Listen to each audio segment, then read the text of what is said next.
할렐루야. 오늘 이 말씀으로 증거할 제목은 구원받은 성도라는 제목입니다.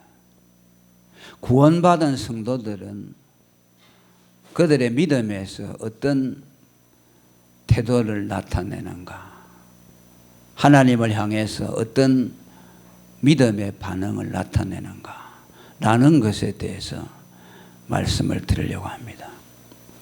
한 세 가지 내용이 되겠는데요. 첫째는 구원받은 자들에게는 즐거움과 기쁨이 있다고 말씀합니다.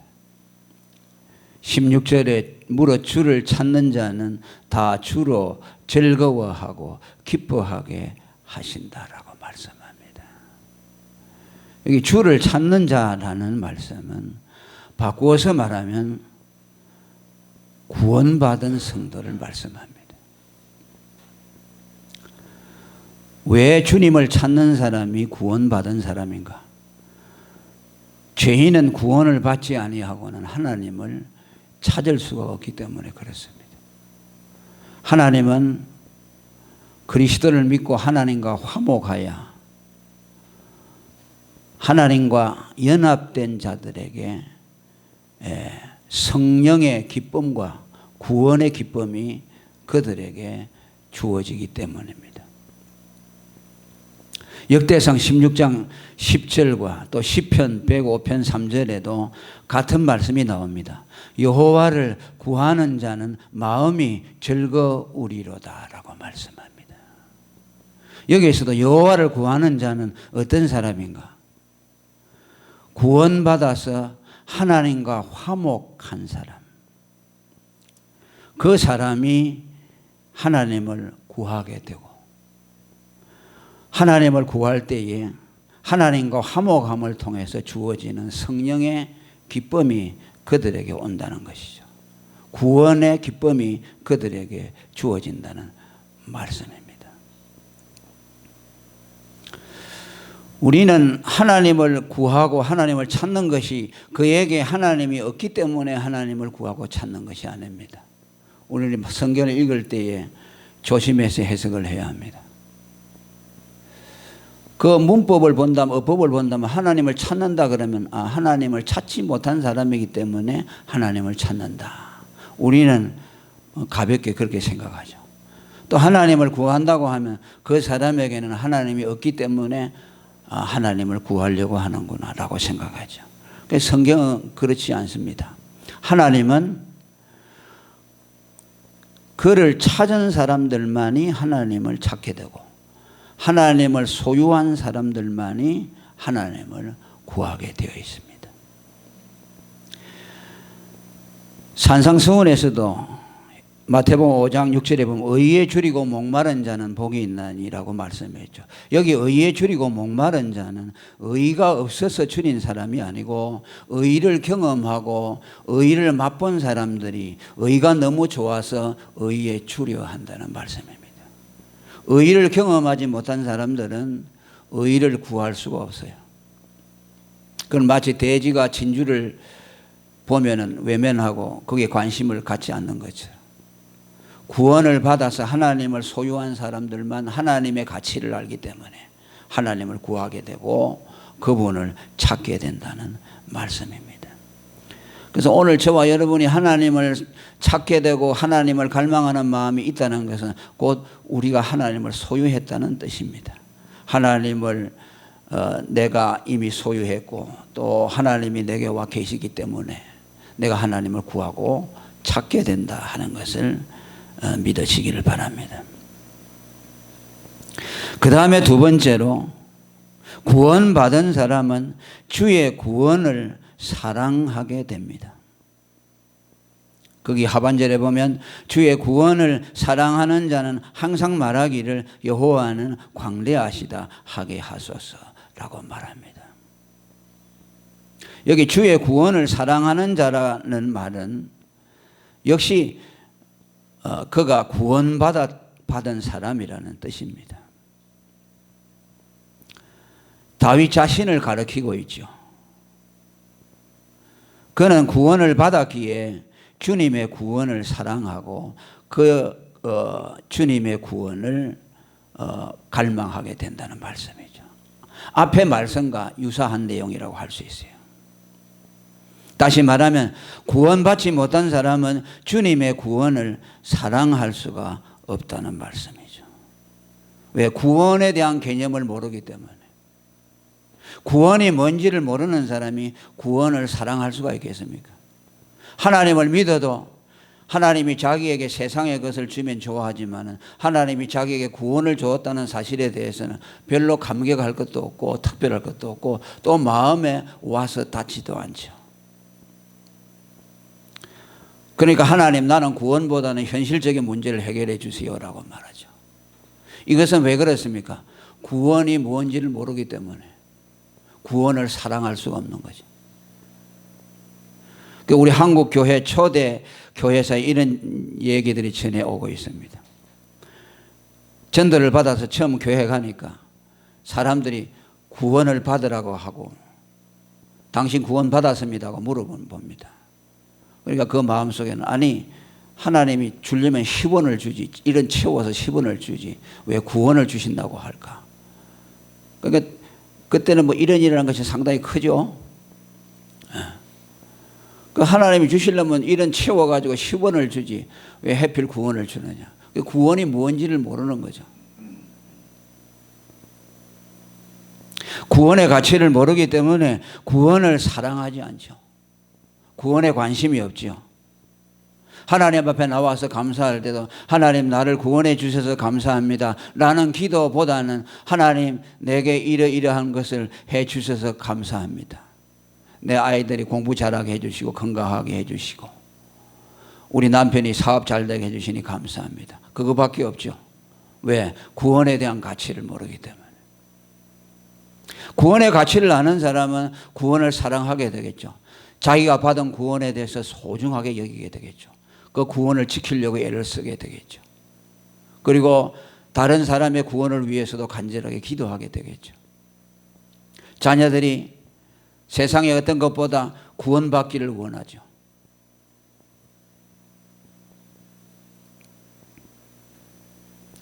인간의 전적 타락 교리에 의하면 죄로 타락한 인간은 완전히 영적으로 또 하나님에 대해서 죽어버렸기 때문에 구원을 갈망할 수 없다고 우리는 가르칩니다. 여러분, 완전히 죽은 사람은 자기가 죽었다는 것을 의식할 수 없죠. 그리고 또 자기가 살려는 마음도 가질 수가 없는 거죠. 마찬가지로 인간이 아담의 원죄에 참여해서 죄로 죽었다고 하는 것은 완전히 영적으로 죽어버려서 하나님에 대한 의식도 없고 구원을 받아야 되겠다는 갈망도 그 마음속에 가질 수가 없어요. 만일 여러분 어떤 사람이 죽은 것 같아 꼼짝하지 않고 있는데 살려고 막 이렇게 손가락을 움직이고 말을 하려고 입으로서 살려달라고 한다면 그 사람은 죽은 사람이 아니죠. 아직 살아있는 사람이죠. 자기가 구원을 받고 싶고 살고 싶다고 하는 사람은 아직 죽은 사람이 아니죠. 마찬가지로 인간은 죄로 완전히 죽었기 때문에 죽은 자는 구원을 갈망할 수가 없어요. 구원을 사랑할 수가 없어요. 구원의 가치를 알지 못하죠. 그러니까 여기 구원받은 주의 구원을 사랑한다는 말은 곧 다윗 자신을 두고 하는 말이죠. 자기가 구원을 받았기 때문에 구원을 사랑하는 자다. 할렐루야. 오늘 저와 여러분도 구원을 사랑하시기를 바랍니다. 다른 번역에 보면 구원을 갈망한다고 되어 있어요. 이것은 구원을 받지 못해서가 아니라 구원을 받았기 때문에 또 구원을 갈망하고 또 구원을 사모하는 것이죠.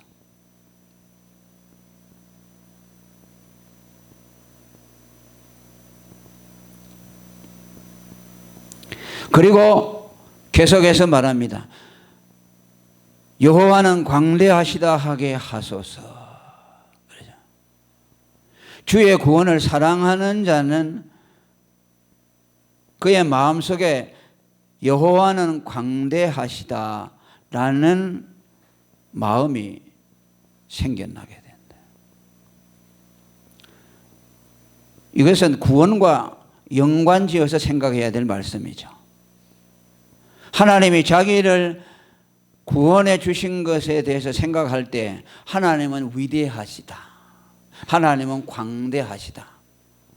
라는 고백을 하게 된다는 말씀이죠. 구원이라는 것이 무엇입니까? 죄와 사망에서 건짐을 받는 것을 구원이라고 합니다. 하나님의 진노에서 건짐을 받는 것을 구원이라고 합니다. 하나님이 우리를 죄와 사망에서 건져주셨다는 것은 엄청난 사건입니다. 이적 중에서도 가장 큰 이적입니다.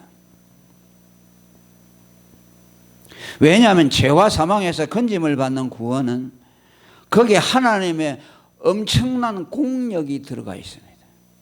그분의 능력이 나타나 있습니다. 영원의 뿌리를 받고 있습니다. 하나님이 우리를 구원하신 것은 그 뿌리가 하나님의 사랑입니다. 하나님이 우리를 사랑해서 우리를 구원했죠.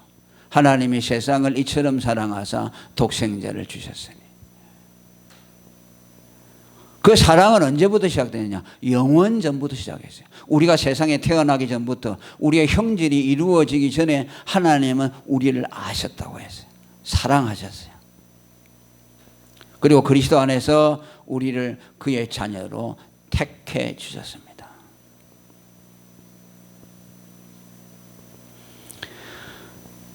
그리고 예수 그리스도 그의 아들을 보내서 우리들의 죄를 구속해야만 우리가 죄사함을 받고 구원을 받기 때문에 반드시 하나님의 아들이 사람의 몸을 입고 와서 십자가에서 죽으셔야 했습니다. 그래서 하나님은 당신의 아들을 죽음에 내어주셨습니다. 그래서 성탄절날 동정녀 마리아의 몸에 태어나서 그날 성탄절날 태어나죠. 하나님의 이적적인 능력이 없이는 동정녀의 몸에 성령으로 하나님의 아들이 잉태될 수가 없죠.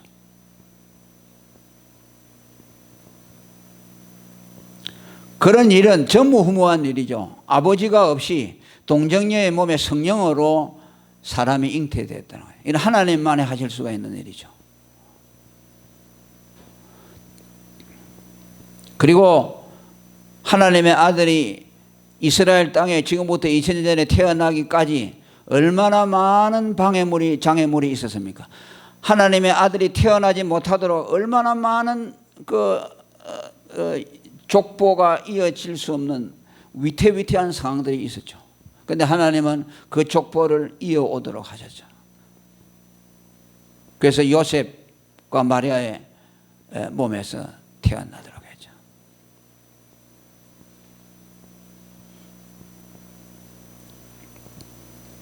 그리고 십자가에 죽으실 때 우리 죄를 담당하시고 죽으심으로 우리를 중생시켜주는 어머니의 자궁과 같은 역할을 했죠. 예수님의 십자가의 죽음.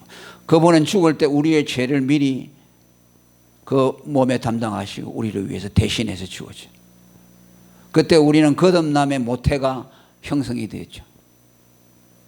그래서 하나님이 또 성령을 보내줘서 우리에게 믿음을 주시고 예수가 믿어지게 하시고 전도자들을 통해서 복음을 듣게 하시고 그걸 들을 때 믿음이 생기게 하셔서 그걸 믿고 거듭남이 순간적으로 이루어지게 하시고 의롭다함을 받게 하시고 하나님의 자녀가 되게 하시고 그래서 영원한 영화의 세계까지 들어가도록 그래서 끝내 구원을 이루도록 하시는 하나님. 그러니까 여기까지 구원에 이르기까지요. 하나님의 엄청난 공력이 들어가 있는 거죠.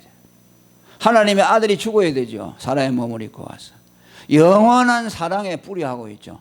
우리가 받은 사랑은 어제 오늘 시작된 것이 아니에요. 우리가 뭐 어느 날 갑자기 예수 믿어야 되겠다 하고 예수를 믿고 교회 나오기 시작해서 그때부터 나는 사랑을 시작된 것 같죠. 하나님을 알게 된 것 같죠. 그게 아니라는 말이죠. 우리는 하나님을 알기 전에 하나님이 우리를 영원 전부터 알고 계셨어요. 그래서 아들을 보내주시고 성령을 보내주시고 믿음을 주시고 거듭나게 하시고 어렵다 해주시고 다 했다고 말해요. 우리가 믿어서 하나님과의 관계가 비로소 시작된 것이 아니라는 거 말이죠. 만일 우리에게서 시작이 됐다면요, 그 믿음은 불완전하죠. 구원받았다가 떨어질 수도 있겠죠. 우리에게 달려 있으니까. 그게 아니잖아요. 하나님에게서 영원의 뿌리 박혀 있기 때문에 그 구원은 실패할 수가 없죠.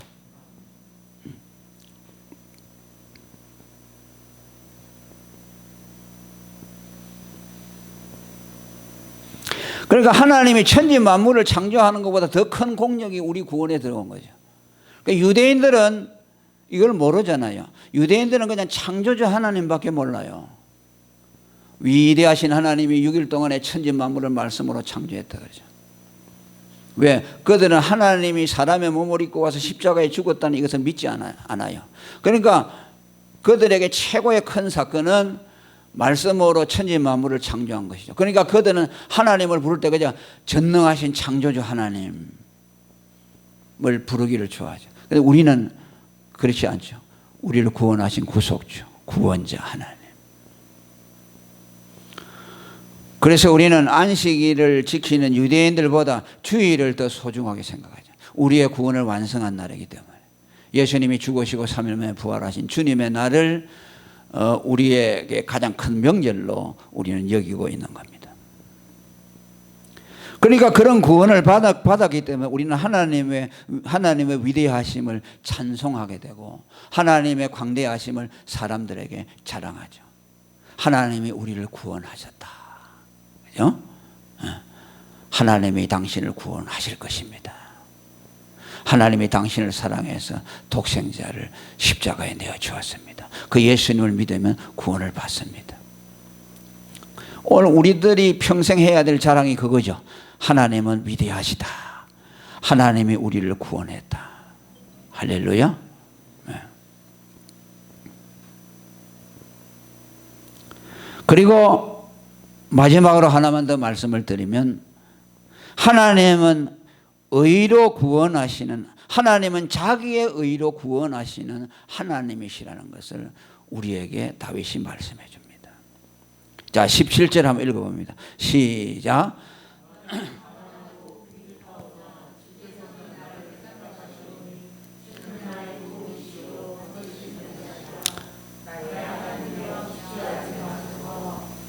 할렐루야. 여기 나는 가난하고 궁핍하오나라고 말합니다.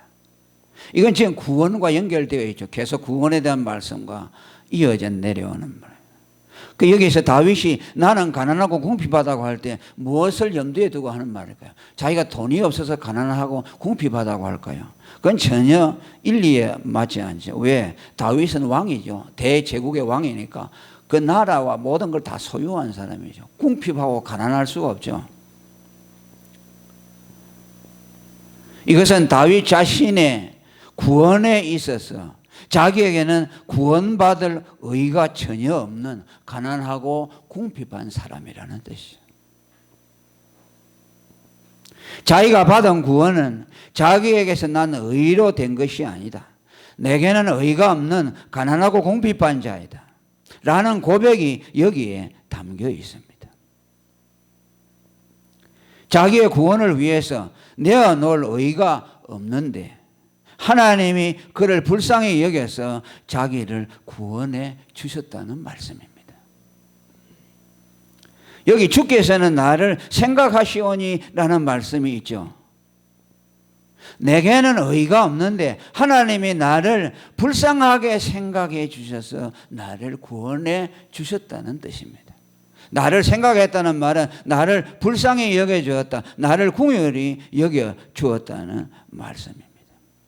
내게는 구원받을 만한 의가 없는 가난하고 궁핍한데 하나님은 그런 나를 버리지 아니하시고 의가 없다고 나를 구원해서 떼어놓지 아니하시고 나를 생각해 주셔서 나를 궁휼히 여겨 주셔서 내게 구원을 베풀어 주셨다는 말씀입니다.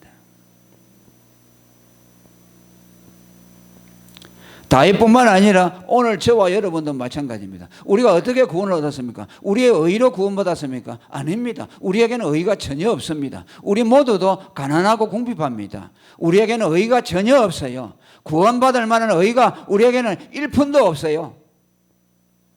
그런데 하나님이 그걸 보시고 너는 의가 없으니까 너는 구원해 주지 않는다. 그게 아니라 우리를 생각해 주었다는 말씀이에요. 의가 없음에도 버리지 않고 궁혈한 마음으로 우리를 하나님이 구원해 주셨다.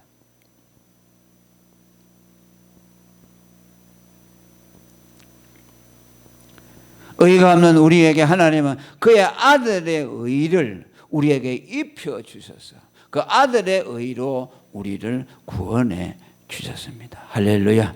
에베소 2장 7절에 그리스도 예수 안에서 우리에게 자비하셨다고 말합니다. 하나님은 예수 안에서 자비를 베풀어 주십니다. 공의를 베풀어 주십니다. 아무 의가 없는 죄인들에게 그리스도 안에서는 하나님이 자비를 베풀어서 구원해 주신다. 그분 안에 들어가면 하나님의 자비를 입을 수 있다는 말씀이죠. 그래서 그리스도 예수 안에서 우리에게 자비하셨다고 말씀합니다. 디도서 3장 5절에도 하나님은 우리를 구원하시되 우리의 행한 바 의로운 행실로 말미암지 않고 오직 그의 공률하심을 쫓아서 했다고 말합니다. 할렐루야. 오늘 말씀과 일맥상통하지요.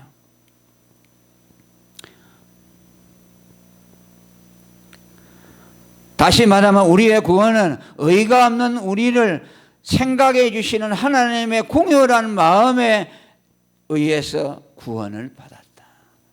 우리를 불쌍히 여겨주시는 그분의 동정심에 의해서 우리가 구원을 받았다. 그분이 그래서 그리스도 안에서 우리를 얼마든지 불러주시는 거죠. 너희가 그리스도 안에 들어오기만 하면 내가 너희의 의를 요구하지 않겠다. 그리스도 안에 들어오기만 하라. 그러면 너희들을 내가 용납해 주겠다. 왜? 하나님은 그리스도 그의 아들 안에서 의를 우리 대신 찾아내셨기 때문입니다.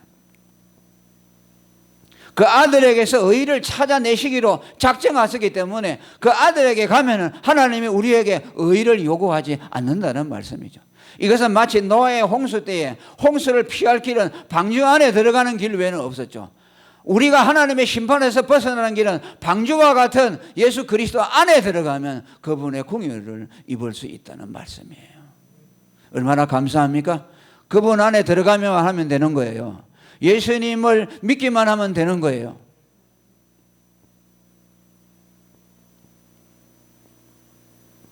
마태복음 5장 3절에도 심령이 가난한 자는 복이 있나니 천국의 저희 것임이라고 했습니다. 이 말씀 역시 같은 뜻입니다.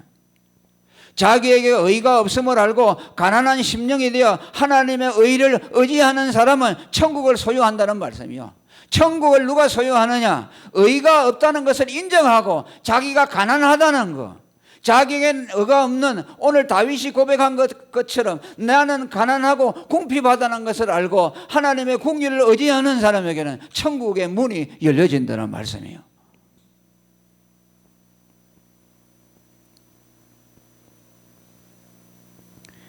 주께서는 나를 생각하신다는 말에 더 좀 주목하시기를 바랍니다. 그냥 나를 생각한다는 것이 아니라 나를 불쌍히 여겨주신다는 말씀. 시편 8편 4절에도 유사한 말씀이 나옵니다. 사람이 무엇이간데 주께서 저를 생각하시며 인자가 무엇이간데 저를 권고하시나이까. 의가 없는 타락한 죄인을 하나님이 생각해 주셨다. 그래서 그에게 천사보다 조금 못하게 하시고 영화와 종기로 관을 씌우셨다. 무엇을 말합니까?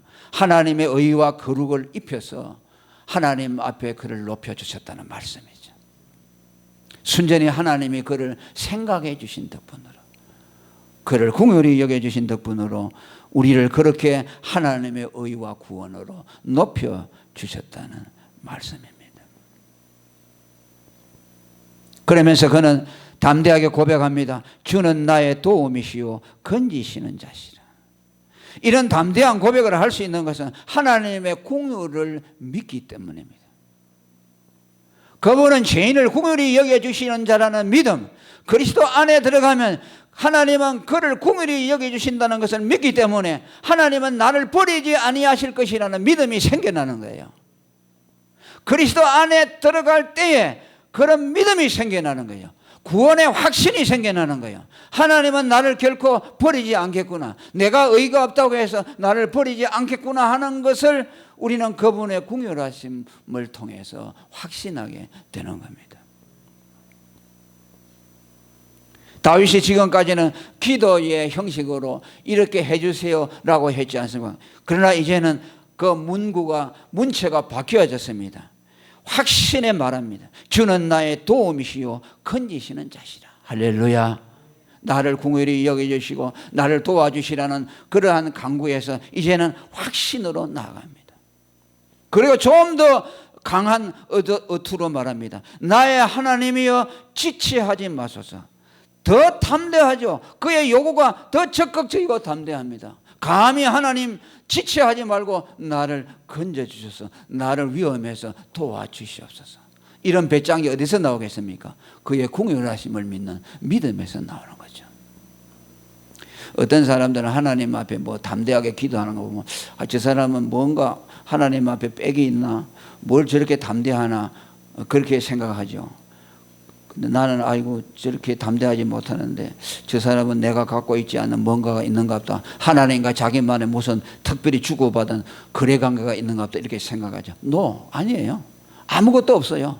자기에게는 의가 없고 오직 자기는 하나님의 궁휼에 의존되어 있다는 이 믿음이 하나님을 향해서 담대한 마음을 갖게 해요.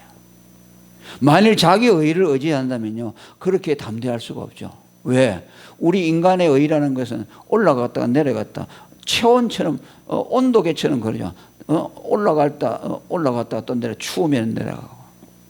그러면 확신이 설 수가 없죠. 변덕스러웠기 때문에. 오늘도 저와 여러분이 이 다윗처럼 이런 확고한 믿음을 가질 수 있기를 바랍니다. 아멘. 구원받은 성도는 어떤 믿음의 표식을 가지고 있느냐? 주님을 찾게 된다. 아멘. 주님을 찾게 되고 또 주님을 찾음으로 즐거움과 기쁨의 생활이 그에게 따라온다. 예수 믿는 사람은 왜 기쁨이 있습니까? 그가 구원받아서 주님을 소유했기 때문에, 하나님과 화목하고 구원의 즐거움이 있기 때문에 그는 기쁨으로 살아가게 되고 이 세상에 아무리 어렵고 힘들더라도 기뻐하면서 살아가게 되는 겁니다. 그리고 주님의 구원을 사랑하게 되고 소중하게 생각하게 된다는 것을 말씀드렸습니다. 우리는 구원을 받았기 때문에 구원의 가치를 아는 사람들이죠. 그러니까 무엇보다도 우리는 하나님 앞에 구원에 대해서 감사하는 사람이 되어야 됩니다. 할렐루야. 그리고 그 구원이 어떻게 해서 내게 왔느냐?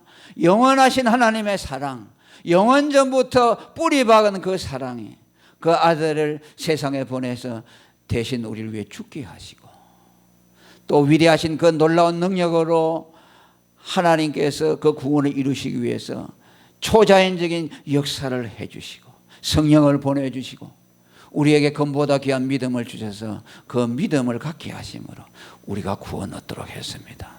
그래서 구원받은 우리는 하나님 삼위일체 하나님께서 그 구원에 들이신 공력이 얼마나 위대하고 크다는 것을 알고 그것을 많은 사람들에게 자랑하고 선포해야 됩니다. 그리고 거기에 대해서 우리는 전심으로 감사하는 마음을 갖기를 바랍니다. 오늘 이제 설교를 들었으니 이제는 다른 어떤 주제보다도 나를 구원해 주신 것에 대해서 전심으로 감사하는 저와 여러분이 되기를 바랍니다. 할렐루야. 자, 이제 말씀을 생각하면서 통성으로 기도하겠습니다. 하나님